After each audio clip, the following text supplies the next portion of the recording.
전기를 축적할 수 있느냐 없느냐, 경기를 축적하는 정도를 따라서 전압, 그 전류량을 결정할 수 있느냐 없느냐의 문제입니다. 어떻게 보면 이게 참 쉬운 문제인데 사람들이 그 간단한 문제, 그걸 이해를 돕기 위해서 말씀을 드리겠습니다.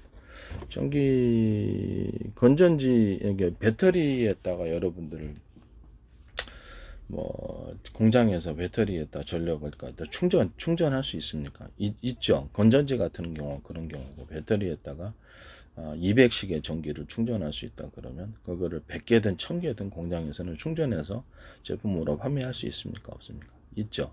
그런 200식의 전기에서 만약에 전기를 공급을 해준다 그랬을 때, 내가 전기가 막 2000, 200식은 10개면 2000 아니야. 2000이든 2만이든 그것을 전류를 한꺼번에 다 받아들여도 타지 않는 전선이 아주 두꺼운 구조나 전선을 갖다가 도로로 얘기를 하자면 8차선, 10차선에서 지선에서 막 전기가 밀려 들어오더라도, 작은 도로에서 밀려 들어도 큰 도로에서 전기가 어떻게 전기선에서 타지 않은 그런 강력한 전기선을 만들어서 쓸 때 전류를 많이 받아들일 수 있습니까? 없습니까? 받아들일 수 있죠. 그게 제 방식입니다. 건전지나 배터리나 이렇게 200식의 전기를 갖다가 내가 공장에서 충전할 수 있다 했을 때 200개든 1000개든 10,000개든 낼 수 있는 거예요. 그러면 전기를 축적할 수 있다라는 겁니까? 없다는 거예요. 그러면 그걸로 한전 같은 데서 공급을 할 때 이론적으로 배터리 같은 구조를 가지고 있다. 배터리나 전기를 축적해 가지고 전류량을 어떤 데는 3개짜리 갖다 쓰고, 어떤 데는 보낼 때는 10개의 배터리에서 전류를 축적해서 그쪽으로 한꺼번에 그 전력을 보내거나, 어떤 데는 100개짜리를 축적해서 보낼 수 있습니까? 없습니까? 있죠. 그런 방식이에요. 제 방식이. 이해가 가시죠? 한전에서도 이런 방식으로 이제 배터리 같은데 전류를 축적할 수 있는 어떤 구조에다가 전류를 축적해 놓고 전류량을 결정하는 이런 방식을 선택을 하시면 제 기술 구조가 되겠습니다. 이해가 가시죠? 한전 같은 애는 전원을 공급하는 때 배터리가 있다면, 배터리 어떤 데는 5개짜리, 배터리 어떤 데는 10개짜리, 배터리 20개짜리, 배터리는 100개짜리, 이렇게 같은 전류량을 축적을 해 놓고 보내면 전압을 결정할 수 있습니까? 그래서 보내고자 하는 곳에 전류를 양을 결정해서 보낼 수 있습니다. 전원 공급기 같은 게 소형 어떤 A사 레이더다, 군사용 이렇게 어떤 비행체다 그랬을 때 배터리 숫자를 많이 넣는 거예요. 그때 전원을 미리 축적해 놓고, 여기다가 어떤 데는 배터리 5개 그 부품은 많이 필요하니까 어떤 데 배터리 1개에서 보내거나, 어떤 데는 7개짜리 보내거나 10개짜리 보내면 지금 전류량을 통제해서 보낼 수 있습니까? 없어요. 있죠. 되게 쉽죠. 이렇게 해서 전원 공급기 만드시면 제 기술 구조가 되겠습니다. 누구든지 가르쳐주면 쉬운 거예요. 어이가 없겠습니다만 이게 가장 간단하면서도, 그래서 모든 기계에 있어서 전원을 공급할 때도 복잡하면요 거기 큰 문제가 생깁니다. 간단한 방식인데 이걸로 전류량을 통제할 수 있다 없다? 있다입니다. 자, 설명을 하겠습니다. 이런 기본 전제, 이게 모든 전 세계 전원 공급기는 이런 방식으로 해서 전류를 축적하고 나서 그것을 전류량을 통제해서 결정해서 전류를 공급하는 이런 방식을 선택할 수 있습니다. 이런 방식으로 하시면 이제 제 기술 구조가 되겠다 이 말씀입니다. 그리고 여러분들 보시면은 전구, 가정용 전구에 보면 백열 전구 60W짜리 있고 30W짜리 있고 20W짜리, 15W짜리 뭐 이런 식으로 결정한, 그러면 똑같은 전기 220을 갖다 쓴단 말이에요. 조명 킬 때. 그러면 그거 가지고 그 수용할 수 있는 전기 구조 자체를 수용을 약간 60W짜리 수용을 하면 밝게 그만큼 전기를 많이 끌어다 쓰고, 30W짜리 백열 전구 쓰면 그만큼 전기를 절반 쓰는 거고, 15W짜리 쓰면은 그거보다 더 절반을 쓰는 거 아닙니까? 꼬만 전구를 갖다 놓을 수도 있어요. 타지 않는, 그 전류가 터지지 않게끔만 구조를 설계해 놓고 갖다 놓으면은 일반 가정용 뭐 전구다 그러면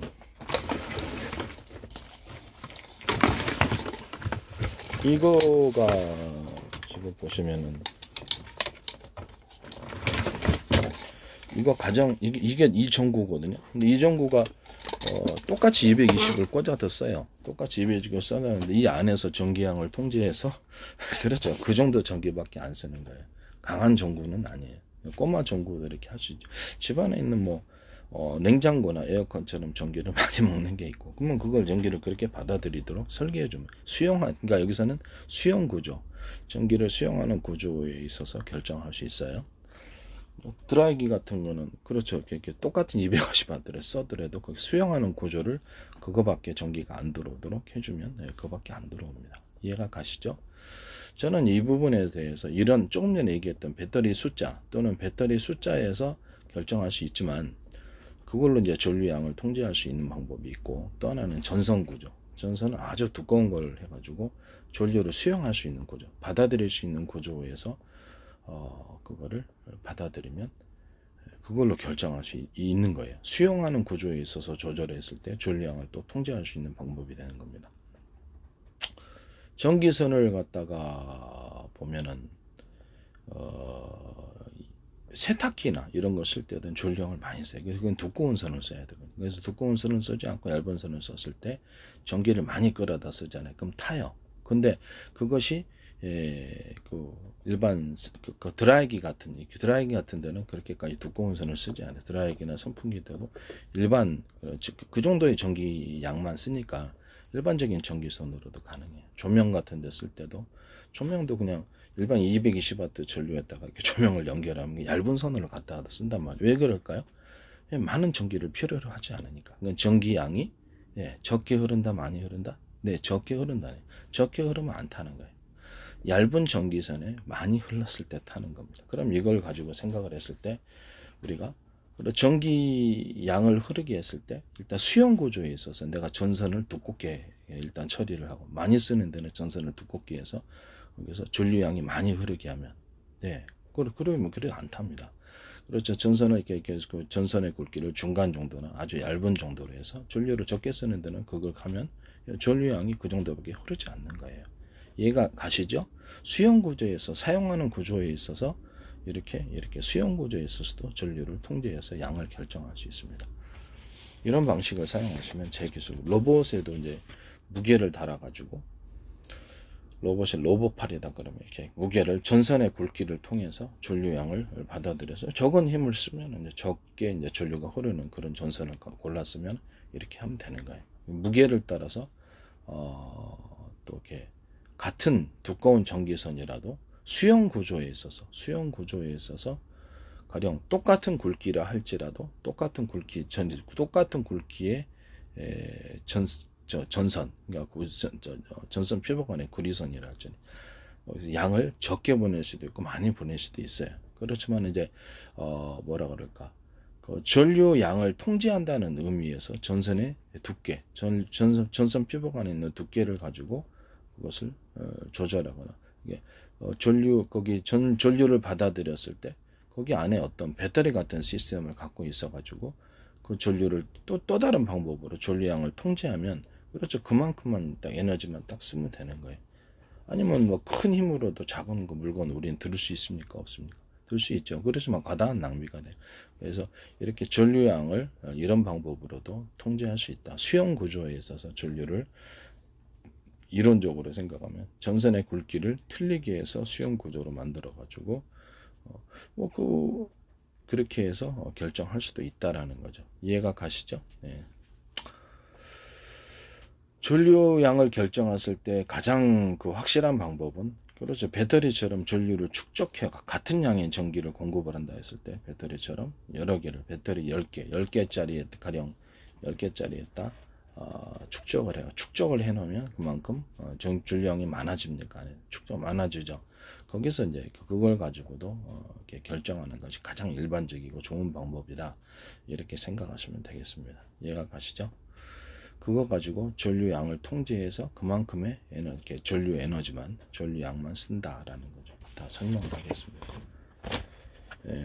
전기 배터리를 물적으로 8개로 분할하고 격벽 처리를 하고요. 격벽 처리를 해서 냉난방 시스템을 가동합니다. 너무 이렇게 더우면 냉방, 너무 추우면 난방. 여러분들 집에 격벽 처리돼서 여러분들도 이렇게 냉난방 하시잖아요. 외부 온도에 상관없이. 그래서 이 환경을 통제를 해서 격벽으로 외부 환경의 충격이나 충돌, 자동차, 전기차 배터리 정도는 드론이나 비행체도 똑같이 쓸 수 있고, 일반 산업체에서 똑같이 쓸 수 있습니다. 이 방식은 한전 같은 전기를 나누는데, 전기를 공급하는 데 있어 전압을 결정하는데 이 방법을 쓸 수 있습니다. 콘센트 방식으로,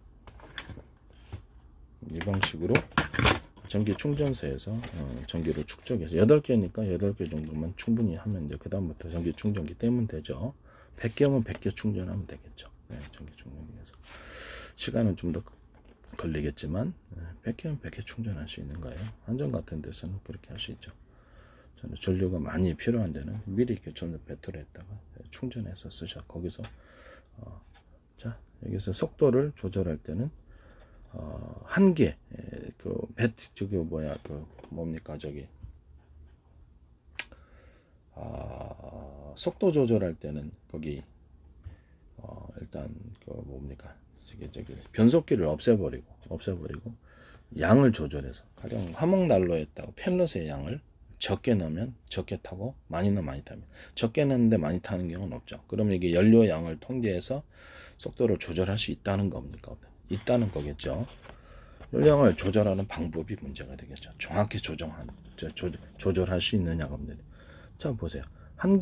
저속으로 달릴 때는 이론적으로 한 개의 배터리에서 달리면 됩니다. 고속으로, 약간 중속으로 달릴 때는 뭐 2개나 3개 정도에서 전류를 받았습니다. 각 전류를 담고 있는 배터리에서는 전류가 담겨 있습니까? 안 나요. 담겨 있죠. 이론적으로 200식의 전기가 달려 있을 때 할지라도 담겨 있다고 생각을 할 때 여러 개의 배터리에서 만약에 전류를 한꺼번에 내가 수용하는 구조에 있어서 다 받아들일 수 있는 준비가 되어 있다. 도로가 지방도로에서 막 차가 쏟아져 나오더라도 8차선, 10차선이어서 다 그것을 소화할 수 있다라고 했을 때, 그렇죠. 여러 개의 배터리에서 갖다 쓰면 하나, 둘, 셋, 넷, 5개에서 해서 총력을 기울이면 5개에서 공급하는 전력 양은 200이었을 때 1000이 되는 거죠. 그 정도다. 그러면 그 전력의 양을 내가 통제할 수 있다는 거죠.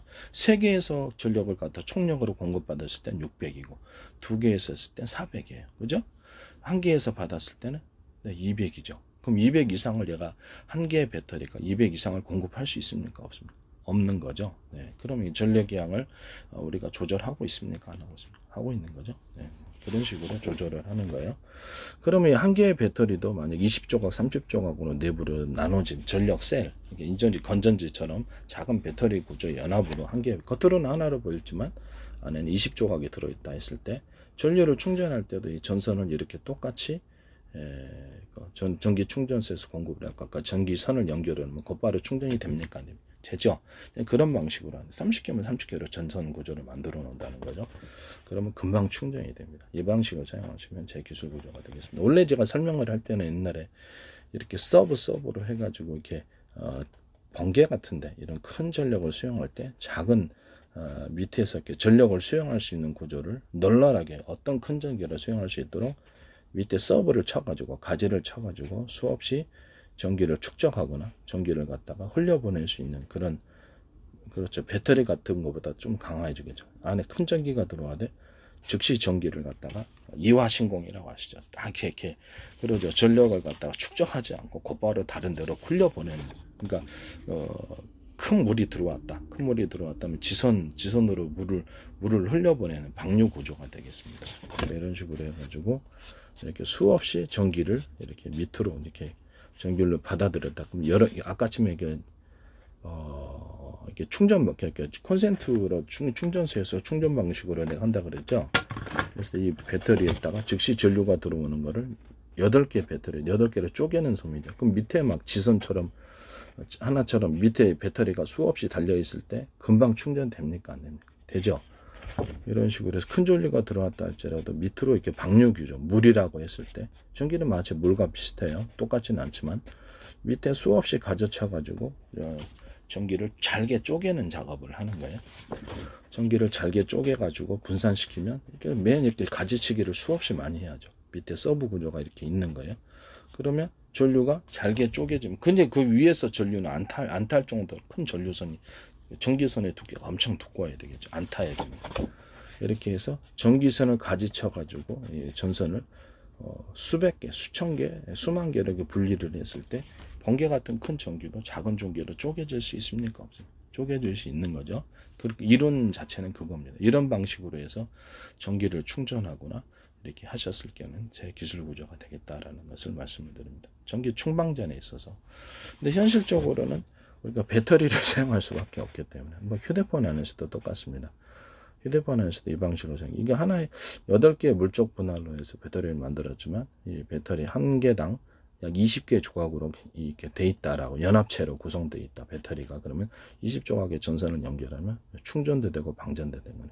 그럼 이 전기 배터리에 내가 통제를 해서 전기 배터리 안에 20개의 작은 조각으로 된 배터리 셀이 담겨 있는데 5개만 쓰고 싶다 그랬을 때 전기량이 그 안에서도 이게 전체는 200만 들어갈 수 있으니까 5개면 20개면은 얼마죠? 20개면 각 10씩의 전기를 담고 그럼 5개면 50을 가져올 수 있다네. 그럼 3개의 배터리 셀에서 작은 배터리 연합에서 20개가 담겨져 있는데 총 200의 전기를 공급할 수 있는데 작은 배터리 하나하나당 그럼 10의 전기를 갖고 있어요. 10개에서 끌어들으면 100이죠. 5개 더 쓰면 50이죠. 그 다음에 3개만 쓰면 30이죠. 1개만 쓰면 10입니다. 전기량을 통제할 수 있습니까? 없습니까? 저는 선선 구조를 언오프 시키면 되죠. 통제할 수 있는 거죠. 이 방식이 가장 좋다라는 거죠. 가장 확실하고 이런 식으로 해서 이렇게 전류량을 결정할 수 있다. 로봇 팔에도 결정할, 전기 자동차 운행에도 결정할 수 있다. 여기는 전력을 아무리 갖다 써도 괜찮을 정도의 두꺼운 전기선을 쓰거나 아니면 전선 피복 안에 모터에 들어가는 이 배터리에서 모터에 들어가는 전기가 있을 거 아니에요. 그러면 전기선이 약해야 되겠습니까? 강해야 되겠습니까? 전기선이 강하려면 두꺼운 걸 사용하든가 아니면 하나의 전선 피복 안에 이 구리선의 굵기가 동일하다고 했을 때 그것을 10차선으로 차로 늘리듯이 10개로 늘리든지 20개로 늘리면 뚱뚱한 전기선이 만들어지겠죠. 그러면 그거 자체로 전류를 축적할 수 있습니까? 없습니까? 구리선 자체로. 구리선이 뚱뚱한 데는 전류를 축적할 수가 있는 거예요. 그 자체로. 그걸 이제 카패시터로 쓰는 겁니다. 이해가 가시죠? 이런 방식을 사용하시면 제 기술 구조가 되겠습니다. 또는 보다 이제 강력한 이건 이제 모터에 들어가기 일정 구간, 일정 거리를 이 두터운 전기선으로 채워주면 이거 카패시터가 되어서 모터에 전기를 안정적으로 공급할 수 있습니까? 없습니까? 공급할 수 있는 거죠. 이렇게 산전 같은 데서도 이렇게 전기선의 두께를 두껍게 만들어 놨고 전류를 흘러보내주면 한전 같은 데서 거기서 전류를 축적해서 전압을 결정할 수 있습니까? 없습니까? 전압을 결정할 수 있는 거죠. 전류를 흘러보내면 수용 구조에 있어서 두터운 전기선을 사용하면 전류량을 통제할 수가 있는 거예요. 이해가 가시죠? 그래서 얇은 전기선을 수용 구조에 있어서 받아들이지 못하거나 타거나 이 둘 중에 하나겠죠. 그렇죠? 그 정도밖에 못 받아들이는 거예요. 그래서 전기선의 어떤 전기 피복 안에 구리선의 두께를 틀리게 만들어주면 전류를 축적할 수 있다 없다. 그거 자체를 배터리를 쓰는 거죠. 실제로는 이제 카패시터라고 불러야 되겠죠. 일시적인 저장이니까 그 방법을 제가 말씀을 드립니다. 그래서 이렇게 모터에 들어간 여기서는 전기차니까 전기자동차니까 이것을 통해서 몇 개에서 전기차 배터리 몇 대에서 받아들이든지 여기서 전선 구조를 굵게 만들어서 타지 않게 만들어줘요. 강한 전기로 들어와도 널널하게. 그래서 두꺼운 전기선을 써주든가 하나의 전선 피복 안에 동일한 굵기의 구리선이라면 그것을 숫자를 10개, 20개짜리 늘려서 뚱뚱한 두터운 전기선으로 만들어줘서 타지 않게 만들어주는 거죠. 얘가 가시죠? 그 상태에서 모터에 들어갈 때 이렇게 연결을 해주면 그 전선 자체가 이렇게 뚱뚱하고 전선 자체가 두터운 거로 거기에 전류가 축적이 돼서 모터에 안정적으로 전압이 강하게 공급될 수 있다 없다? 공급될 수 있다입니다. 이해가 가시죠? 예. 우리가 자동차가 지나갈 때도 이렇게 자동차가 100대 지나가면 좁은 골목에 한 대씩밖에 지나갈 수밖에 없다면 그러면 그렇죠. 그거 못 지나가게 되는 거죠. 한 대씩밖에 정체 상태. 수용 구조에 있어서 한 대씩밖에 못 지나가게 설계를 하면 그렇게 되면 지금 현재 병렬 방식이 그래요. 교과서나 어떤 유튜브 같은 경우에 구글 같은 데 쳤는데 병렬 방식을 건전지 2개에서다가도 되게 전기를 연결하는데 수용 구조가 전선 구조가 얇으니까 전선이 똑같은 전선을 쓰는 거예요. 1개짜리 쓸 때하고 2개짜리 쓸 때하고. 그러니까 그 좁은 골목이나 마찬가지예요. 그래서 난 그거를 이건 사기다라고 생각해. 그래서 좀 넓은 도로 전기선을 받아들이는 구조, 수용 구조에 있어서 넓은 선을 두꺼운 것을 만들어 주거나 전기선을, 그러면 전기선 전전지 두 개에서 들어오는 전력은 그렇죠. 예, 아무래도 각 200씩의 건전지가 이렇게 공급을 한다고 했을 때 그렇죠. 400을 받아